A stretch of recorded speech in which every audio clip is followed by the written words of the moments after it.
Seja bem-vindo de volta à nossa Conexão Jovem, hoje falando sobre profecias de Janina. Você já ficou com medo? Essas profecias fakes, dá medo. Tem algumas profecias que dá medo, tem outras que dão riso, né? Que É verdade. Mas que são engraçadas, né?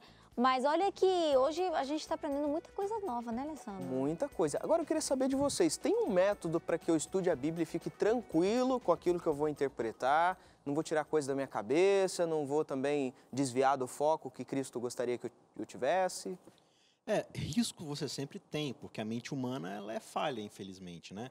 Mas existem certas regras que a gente estuda, tem até um termo chamado hermenêutica e outro chamado exegese, né? Que são... Só os nomes já são difíceis. Mas isso aí é um jeito de chamar as regras que a gente tem para uma boa interpretação, que na verdade serve para qualquer tipo de leitura, né? Você vai ler uma literatura tipo Romeu e Julieta, você não vai ler aquilo ali como quem lê notícia. Você vai ler com uma obra poética, você vai entender a mente do autor e tal, e a Bíblia da mesma forma. E é interessante que a Bíblia, ela possui várias linguagens de literatura no decorrer dela. Então, ela tem linguagem discursiva, que é aquela coisa mais lógica, né? Tal coisa se relaciona com tal coisa, de sorte que tal coisa seja assim. À luz disso tudo, faça tal coisa. Paulo, Pedro, né, Moisés ali, eles usam essa linguagem. Você tem os poemas, você tem a literatura de sabedoria, de Eclesiastes, de Salomão, né? Então, e você tem, no meio disso tudo, a linguagem profética. Então, cada uma dessas linguagens, ela possui algumas características, né, Leandro? Que você precisa aprender, e aí tem muitos materiais, muita literatura nesse aspecto, muito material na internet, para você aprender a estudar esse tipo de literatura. Mas tudo isso deve ser um meio para qual você vai se debruçar nesse livro aqui, né? E antes de passar para o Leandro, só uma informação aqui, né? É muito importante você entender o seguinte, por mais que a gente tenha programas muito legais sobre a Bíblia, podcasts, a Novo Tempo está aí para ajudar a gente, com a rádio, com a TV, com os nossos estudos bíblicos, isso tudo são ferramentas. Nada substitui você abrindo essa Bíblia, orando sinceramente, pedindo o Espírito de Deus que te dirija na leitura para que esse livro te transforme. Porque às vezes, né, Leandro, a gente acha que porque a gente está assistindo muita coisa, ouvindo muita coisa, então a gente está tendo comunhão com a Bíblia. Mas nada vai substituir o teu relacionamento pessoal com esse texto sagrado. Isso que o Isaac falou é tão verdadeiro que aqui em Atos 17:11 mostra que aqueles crentes da cidade de Bereia que foram considerados nobres, eles tinham um contato com as escrituras diário. Não era só pelo que os outros falavam, pelo que eles ouviam. Então, a Novo Tempo, como bem falou Isaac, nós não queremos aqui substituir o estudo da Bíblia das pessoas, pelo contrário. Incentivar. Né? Incentivar o estudo da Bíblia. Porque é esse contato íntimo com a Bíblia que estabelece a nossa relação com Deus. Eu tenho um pensamento muito comum, mas é verdadeiro. Quando nós oramos, nós estamos falando com Deus. E quando nós estudamos a Bíblia, Ele está falando conosco. Então, uma boa comunicação requer essas duas vias. Sim. Eu não tenho como me relacionar bem com Deus se eu só falo para Ele em oração, mas eu não deixo Ele falar a mim por meio do estudo da Bíblia. E aqui Atos 17:11 diz assim, que esses de Bereia eram mais nobres que os de Tessalônica, pois receberam a palavra com toda a avidez, examinando as Escrituras todos os dias para ver se as coisas eram de fato assim. Então, veja, tem que ter um contato diário com a Bíblia. E isso aqui que o Isaac falou é muito importante. A Bíblia tem história, tem profecia, tem vários estilos literários. E a interpretação de cada estilo literário possui regras próprias. E não é difícil você conhecer sobre essas regras. Se você comprar, por exemplo, um livro sobre hermenêutica ou interpretação do texto bíblico, você vai ver várias dicas como que interpreta uma profecia, como que você lê um livro histórico, como que você aborda uma narrativa, como que você estuda uma parábola, não é? Como você estuda uma profecia apocalíptica. Então, tem muito material disponível. Até peço licença, eu tenho um seminário que eu fiz gratuito, é um seminário de interpretação bíblica, que está lá no meu canal, no meu site, pode entrar lá, leandroquadros.com.br, tem uma parte lá que é cursos, e ali tem um seminário que ensina a leitura indutiva, não é, do texto bíblico, a gente chama de leitura atentiva. O que é isso? Eu tenho que procurar ler, tentando entender o propósito original do autor ao escrever. Porque muitas vezes eu vejo até o erro dos pregadores. Os pregadores, eles leem o texto e aplicam. Isso. Só que isso é errado. Eu tenho que ler, entender e depois aplicar. E esse entendimento tem que ser com base no quê? No propósito original do autor. Perfeito. Porque muitas vezes, né, Leandro, a gente faz uma leitura projetiva. Projetiva. Isso é um desastre. É um desastre. Eu projeto na Bíblia aquilo que eu penso. E aí o que acontece? Quando eu prego, é a palavra do homem que está indo para as pessoas, não a palavra de Deus. Correto. Então eu não posso fazer isso. Então eu vou ver aqui. Bom, quem escreveu Atos 17, que eu li, né? Foi Paulo. Em que contexto ele estava? Ele estava em Tessalônica. O que aconteceu? Aí eu vou lendo. E aí eu, poxa vida. Aí quando eu entendo o texto, aí eu aplico melhor a minha vida. É assim que a palavra de Deus entra no nosso coração. Né? Agora, a gente está falando de acreditar nas profecias, tem método para estudar, mas a Bíblia também fala de falso profeta, falsos profetas. Como é que a gente identifica falsas profecias das verdadeiras, né? A Bíblia parte da pressuposição de que ela é a revelação máxima que nós temos disponível. Aliás, né, a revelação máxima foi Cristo, né? Mas dentro do nosso contexto aqui, é o que a Bíblia diz a respeito de quem Cristo é e toda a história que precede e sucede a Cristo, que está revelado aqui pra gente. Então, uma coisa que a gente precisa muito ter essa atenção, que é o que o Leandro falou, essa leitura atentiva, de não querer levar para o texto as minhas pressuposições, os meus paradigmas. Então, quando eu escuto alguém pregando, né, não estou dizendo que todo pregador que prega errado é falso profeta. Às vezes ele só fez uma leitura pobre, ou não se esforçou o suficiente, ou ele se esforçou muito e teve uma ideia errada do texto. Pode acontecer, né? Não é, a gente tem essa coisa na cabeça de que se o pregador está lá na frente pregando, ele pediu, fez uma oração, tudo que ele falar está certo. Está santificado. Não é assim que funciona. A gente é ser humano, a gente falha, né? Então, escutou, por exemplo, um pregador falar, pode ser da Igreja Adventista, da Batista, Católica, pode ser o que for. Você vai pegar o que ele falou, vai abrir a Bíblia e conferir, igual fizeram os crentes de Bereia. Quem é que pregou para os crentes de Bereia? Paulo e Silas.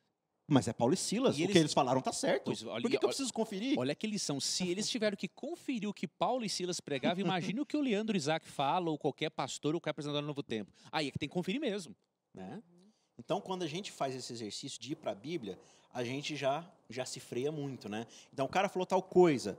Nossa, muito bom, porque ele tem uma boa didática, ele é engraçado, ele é simpático. Não, ele me tratou bem. Eu gosto quando me trata bem. Então, o que ele fala é legal. Tá, mas isso é corroborado pela Bíblia. Então, por isso que é importante, mais do que você escutar coisas sobre a Bíblia, você ler. Porque quando você tem esse relacionamento íntimo com a Bíblia, você fala, peraí, o que ele falou ali é interessante, mas será que é isso mesmo? Será que ele entendeu bem? E aí você volta para o texto, você ora, você pede a Deus, fala, Senhor, me dá sabedoria para decifrar se é isso mesmo. Porque se o cara está falando coisas que não corroboram com a Bíblia, o que a Bíblia não corrobora, ele não está falando a verdade. Né? Pode ser por má intenção, pode ser simplesmente por um erro. Então, ter o relacionamento com a Bíblia, eu acho que resolve, assim, boa parte desse problema. Claro que a gente também tem nossas limitações, mas já ajuda muito, né? Agora, uma coisa, muitas pessoas, eu como argentina, nossa cultura é um pouquinho menos, acredita menos em Deus, né? Mais secular, que eu sinto, né? Que o Brasil. Uma coisa muito comum é pessoas que não acreditam em Deus se aproximar da Bíblia pelo interesse histórico da Bíblia, pelo interesse da profecia, no sentido de coisas se cumprindo, e aí, tá, então a Bíblia pode ser que seja real, que ela seja boa, porque eu vejo uma profecia que se cumpriu. Será que isso, ver a profecia se cumprir, é uma forma suficiente para eu acreditar na Bíblia? Como eu sei que eu posso acreditar na Bíblia mesmo? Olha, eu acho que esse é um passo inicial importante. Eu gosto, por exemplo, quando eu abordo ateus, tá? O ateu não acredita na Bíblia, não acredita em Deus, então não adianta eu usar a Bíblia para mostrar para ele que Deus existe, porque ele não crê na Bíblia. Né? Então, o que eu tenho que fazer? Eu tenho que mostrar para ele a coerência da Bíblia. E, óbvio, a gente vai para outras áreas da apologética, vai usar a filosofia, a ciência e outras coisas mais. Mas, num caso desses, por exemplo, com alguns ateus que eu abordei e deu certo, eu analisei com ele Daniel capítulo 2, que é justamente um capítulo profético. Em Daniel 2, Daniel apresenta o surgimento de 4 grandes impérios mundiais e ainda mais a divisão de Roma nos países da Europa. Não tem como, do ponto de vista lógico, um camarada que escreveu aquilo 600, 700 anos antes de Cristo, profetizar com tanta precisão que depois de Babilônia viria Medo-Pérsia, depois Grécia, depois Roma. Não tem como. Então, já é um ponto inicial importante. Eu acho que se você pegar certas profecias como Daniel 2 e mostrar para o ateu que é inviável um ser humano predizer o futuro com tantos detalhes, eu acho que já é um ponto inicial importante, muito importante, para despertar nele a curiosidade. E óbvio, depois temos que levar ele a um relacionamento com Cristo, porque o conhecimento intelectual não leva à salvação, é uma relação amorosa com Jesus, né? Perfeito. E sabe que a gente gosta aqui no programa, sempre no último bloco, continuar, complementar essa informação que a gente está conversando aqui com um olhar diferente, um olhar mais de fora, de alguém que está lá, longe do nosso cenário, mas que está com muitos livros também, estudando bastante, o pastor Marcelo. Vamos ouvir o que ele tem para nos dizer hoje com esse assunto ali das fake news, das fakes profecias e do que a gente tem que entender de tudo isso. Tudo bom, pessoal? Tudo na paz? Um grande abraço para vocês que estão aqui junto com a gente mais uma vez no Conexão Jovem. Nós estamos vivendo hoje num mundo onde a gente não pode acreditar em quase nada daquilo que a gente vê, daquilo que sensorialmente a gente recebe. No passado, a gente costumava falar que se alguém quisesse provar alguma coisa, ela tinha que ou ter uma foto, ou ter uma gravação, um áudio, ou pelo menos um vídeo, né, daquilo que ela estava afirmando. Hoje em dia, você pode ter uma foto, você pode ter um áudio, você pode ter um vídeo, você pode muitas vezes ter todos esses dados que colaboram para se acreditar em alguma coisa e ainda assim tudo aquilo ser falso. As famosas fake news, que são tão polêmicas e são tão comuns hoje em dia nas redes sociais, elas estão aí para poder fazer a cabeça de eleitores, para poder dar rumos a governos, para criar intrigas políticas, enfim. Nós vemos no mundo onde a mentira ela é a mola mestra das coisas. Tanto que as pessoas falam hoje que nós estamos lidando numa realidade de pós-verdade, onde a verdade ela já nem existe, porque cada um fabrica a sua própria realidade. E uma vez que ela é fabricada, as pessoas estão lidando com mentiras que estão sendo colocadas. Para que serve uma fake news, ou uma notícia falsa? Ela, na maioria das vezes, ela serve para poder denegrir a imagem de alguém, para poder criar um estado de alerta em torno de uma questão que não é real, para poder fazer com que as pessoas fiquem movimentadas em torno de algum assunto, de alguma causa. Quando se olha hoje as profecias, nós também vemos essas fake news no meio das profecias, né? Das profecias fake. Qual é o objetivo de uma profecia falsa? Ou qual é o objetivo de um alarde profético nas pessoas? É a mesma coisa.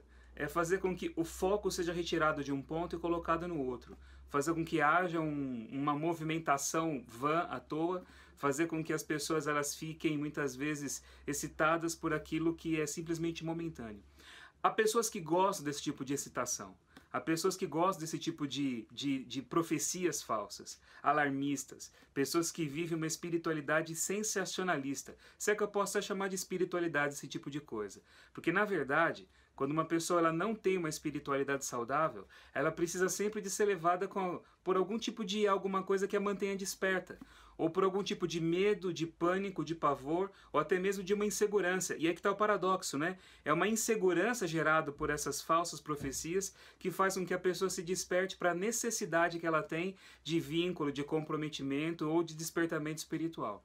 Se você precisa desse tipo de dose, desse tipo de choque, para que você tenha consciência de quem você é, ou qual é o seu vínculo que você tem com Deus ou com a religião, então, na verdade, você não tem vínculo com Deus e muito menos com uma espiritualidade. Porque se você precisa de algum estímulo que venha de maneira externa, é porque dentro do coração não existe realmente aquela força, aquela coluna que sustenta você em qualquer momento. A profecia não é dada para gerar alarde. A profecia não é dada para poder, de maneira antecipada, descrever para você detalhes do futuro. Ela não é uma bola de cristal, ela não é uma maneira de você poder estar sabendo do jornal um dia antes dele chegar. Jesus diz no Evangelho de João, no capítulo 13, no verso 19, "Desde já vos digo, antes que aconteça, para que quando acontecer, creiais que eu sou." Jesus, ele é o espírito, ele é a essência de toda a mensagem bíblica e, inclusive, ele é o espírito da profecia, como o Apocalipse mesmo diz. Se ele é a essência, toda a mensagem profética tem por objetivo último não trazer algum tipo de excitação ou algum tipo de movimentação desesperada no coração das pessoas. Ela tem o objetivo de revelar Jesus. E você só compreende exatamente uma profecia de maneira plena depois do cumprimento dela. É depois que ela aconteceu que você olha para trás, nesse olhar prospectivo, e você pode esgotar o significado dela. Antes disso, nós temos apenas direcionamentos. Então, em vez de você ficar neurótico com as profecias falsas, ou com esse tipo de desespero sensacionalista que é gerado quando alguém aparece com alguma mensagem profética nova, Se atenha àquilo que a Bíblia fale. Tenha na sua mente, pelo menos, a perspectiva do direcionamento futuro das coisas. E você saiba de uma coisa, o que deve trazer vínculo, desejo, vontade, compromisso no seu coração, não é o medo, não é o pavor, não é a insegurança de algo que vai acontecer, mas é o amor verdadeiro que você deve ter a Jesus, é o relacionamento de conhecimento que você deve ter com Ele. Porque depois daquilo que Ele disse se cumprir, você vai ter não apenas o conhecimento do fato em si, mas o fato vai abrir diante de você uma compreensão muito maior de Jesus, porque esse é o objetivo da profecia cumprida, tá bom? Um grande abraço para todos vocês, até a próxima. Muito obrigado, pastor Marcelo Rezende. E ele tocou num assunto, assim, fundamental, né, gente? O foco do evangélico, aquilo que a gente falou, ele explicou um pouquinho ali sobre essa ansiedade que as pessoas têm de procurar periféricos para que consigam entender a Bíblia. O que a gente pode pegar daquilo que o pastor Marcelo falou para encerrar o assunto e ter uma compreensão, de fato, do real sentido das profecias? O que ele falou, o que eu mais friso ali do que ele falou é a questão seguinte: a profecia não é para satisfazer minha curiosidade quanto ao futuro. A profecia é para que hoje, no tempo que me é dado agora, eu comece um relacionamento de amor e de serviço a Cristo. Lá em Mateus 24, e também no 25, quando Jesus está falando aqui do tempo do fim, ele conta 4 histórias ou 4 parábolas para exemplificar o que significa o termo que ele mais frisa no capítulo 24. Portanto, vigiem. Você não sabe quanto vai ser. Então você tem que ficar vigiando. Mas o que é vigiar? Nessas 4 histórias ele fala da parábola das 10 virgens. O que é as 10 virgens? Eram virgens, 5 delas que eram sábias, que estavam ouvindo a palavra de Deus, então elas se imbuíram do Espírito Santo e elas tinham o Espírito Santo mais do que suficiente para continuar a sua jornada, né? Ele conta também a parábola dos servos que não sabem quando o seu senhor vai voltar. Então, um é negligente e ele vai lá e fica maltratando, bebendo, ele fica vivendo de qualquer jeito. Quando o chefe volta, o que vai acontecer com ele, né? E o outro, ele conta a parábola lá daqueles 3 empregados que têm os talentos, né? E aí, como é que vivem os 2 principais empregados sábios? Eles vivem trabalhando com os recursos do seu senhor para expandir, digamos assim, o negócio do seu senhor, né? Que no caso de Deus é o evangelho do reino, né? E um é negligente e ele só vive para sua preservação. Não, eu guardei aqui o que o senhor me deu, tá aqui, ó, toma, medo, né? Vive pelo medo. E Jesus falou, olha, não é assim que funciona. E finalmente Jesus ele conta a parábola do bode e do carneiro. Ele fala assim, ó, os carneiros vão ser chamados para a minha direita. Vinde, bendito de meu Pai. Porque eles estavam vigiando. Só que eles são pegos de surpresa no texto. Senhor, mas a gente... mas a gente não estava fazendo nada demais. Não, vocês estavam cuidando do faminto, visitando o preso, cuidando da viúva, sarando o doente, levando cobertor para quem tem frio. É vocês. Então, o que é vigiar? Vigiar é você viver hoje os valores do reino e viver como alguém que está em processo de santificação. Foi justificado, está sendo santificado. E o que estar sendo santificado? É estar cada dia se tornando mais a imagem e semelhança de Cristo, que é amor. É isso mesmo. E o tempo estourou, estamos acabando o programa. Leandro, vamos ficar curiosos pela sua opinião. Não tem problema, a gente grava e coloca nas redes sociais. O que você acha? Fica tranquilo. Vamos ficar, Desculpa, fica Leandro. combinado. Não, tudo Não bem. foi nada, rapaz. Muito obrigada por estarem com a gente hoje. Obrigada, Alessandro, também. Obrigada para você também que esteve ali com a gente. A gente deixa agora, já vai embora. Mas semana que vem tem mais. Até lá.